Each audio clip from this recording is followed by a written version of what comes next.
is a booming market in the Philippines, and it becoming popular actually. So Nice. yun po, I'm very excited with that one.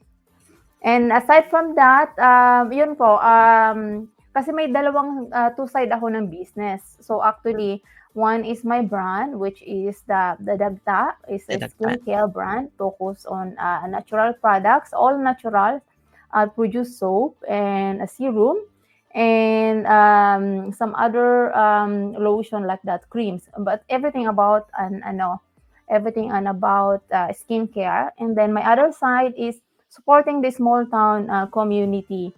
So I produce these raw materials, which is the pili pulp oil from Bicol region, extracted from the pulp.